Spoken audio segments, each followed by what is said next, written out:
Hi, my name is Gibson, and I'm the creator of the Personal Development School. This is your daily breakthrough video, and in this video, I'm going to talk to you a little bit about how securely attached people tend to view commitment, specifically on their romantic relationships the most, but honestly in all areas of life, like commitment to moving to a new place, or commitment to taking a new job, or staying in a job long term, or, it can apply to many different areas of life. And truly, our attachment style impacts these different things in many different arenas of life. So this is actually a question I had from many different people. And I find that there's quite a bit of curiosity in terms of like how the securely attached person would want to be in a relationship, would show up, would be, how to know if you're securely attached. A lot of sort of like looking for that clear picture of what we're hoping to become if we're currently working on transforming or healing our attachment style through the use of this channel. So I'm going to go through a few really quick things that are super important and that hopefully will give you that sort of guiding light in terms of how you want your relationship to commitment to be long-term. And this is not me, just to be clear, imposing my views of like everybody needs to have this type of relationship to commitment. Some people just actually don't want to commit to certain things in life, and that can be a healthy thing. Like you may not want to commit to a job that you really don't like. You may not want to commit to a partner any longer. You may not want to commit to a certain way of living or being. And everybody's absolutely entitled to their own views, and I really respect those views of each individual as well. So some clear things we'll see as a general rule about securely attached people, though, is number one, they're very respectful of their own time. So they're not quick to jump into things because somebody may waste their time. So let's just say that they find somebody attractive and fun and interesting on a first date. They probably value their own time enough where they might be like, look, this person has lots of great stuff to offer, but I really like my own time with myself. And so I'm still going to take it really slow, not give too much of my time to something yet until I know truly, after a long period of vetting this person, of getting to know them, of coming to understand them, if they are worth me truly making an investment in them, because they like their own time. Securely attached people tend to generally enjoy their own time alone and their own life, their own hobbies, their own friends, family members, those sorts of things. So they're not quick to jump in. And you can see this sort of juxtaposed next to if somebody like really doesn't like being alone, then obviously they're going to be really excited to make a commitment really quickly. Because if you don't value your own time with yourself, and if you're not respectful of your own time with yourself, and if you do take it for granted, then obviously you're just waiting for time to be filled up, right? So you just want to date and commit and move things along really quickly. Maybe that is a reflection of you needing to spend more time nourishing yourself, getting to know yourself, loving yourself so you can enjoy spending time with yourself. And it's so interesting because I had a question come up in one of our webinars inside of the Personal Development School on the weekend. And one of our students asked me something along the lines of like, I don't feel like I'm developing feelings as quickly as I was in past relationships. And this person was previously anxiously attached and has moved to a really secure place. And I was saying, that's a good sign. And it's not that feelings aren't like still, that we don't get them as strongly. We can really, really get strong feelings and very deep feelings of love and care and all these wonderful things from our relationships.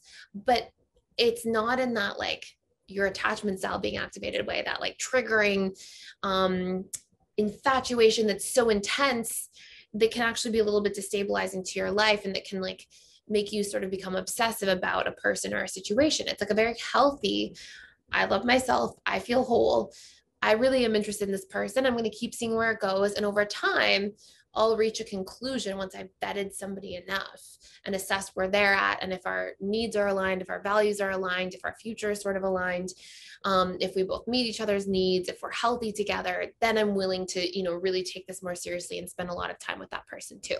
So it's not a guardedness, it's higher standards essentially. Okay, so those are some key points to start. Some other things you'll see are that piece that I mentioned sort of in passing there, is that securely attached individuals really take their time to vet somebody out. They're not quick to just make that commitment. They take the time to get to know those things that we talked about.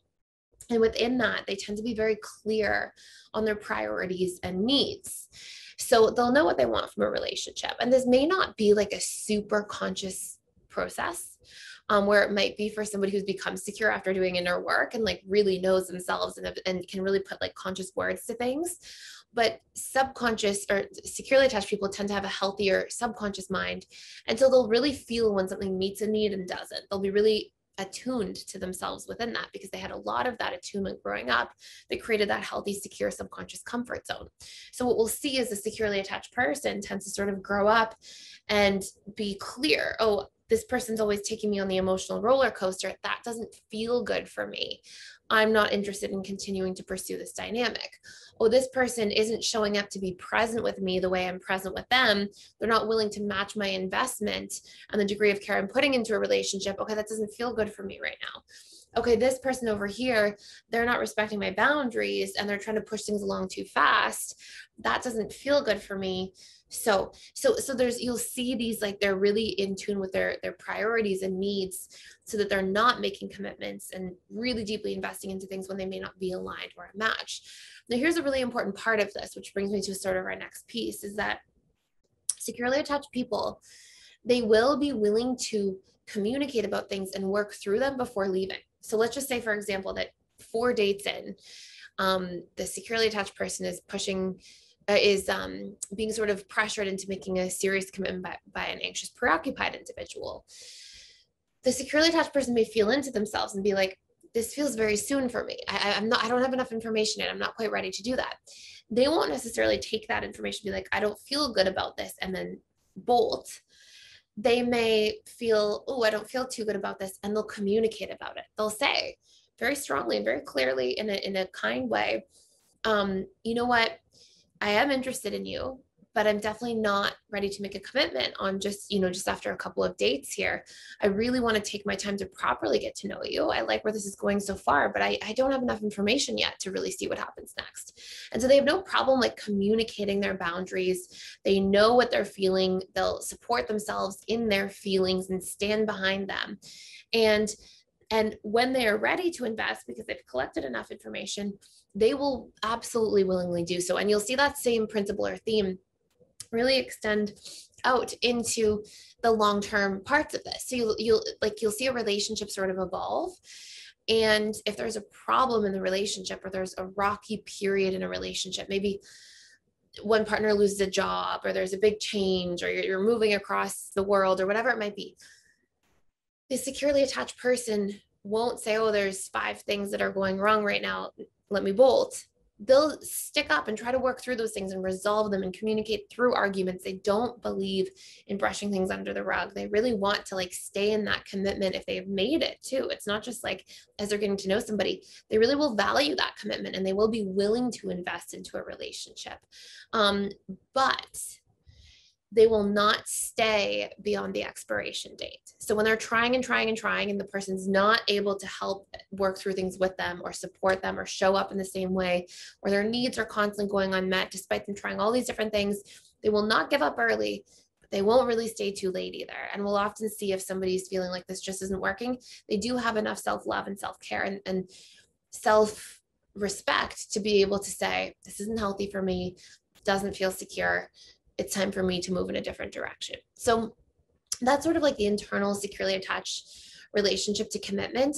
Again, this is not like cookie cutter, right? Because humans are humans and we're different and we can be messy and all these different things. It's not one size fits all, but these are some general patterns we'll definitely see. And if you want to do a deeper dive into this, we have the 12 key pillars to a securely attached relationship. And this is literally like the 12 key components of what it means to be securely attached and how to really program these components into your own subconscious mind through active tools and practices and a really in-depth workbook. So if you want to check that out, there's a link to try it out for free in the description box below. It will give you access to all of our other courses in our all access membership pass, as well as that one specifically, so you can check it out for yourself. I hope you enjoy. Thank you so much for being here. Thank you for watching. Please like, share, and subscribe, and I will see you in the next video.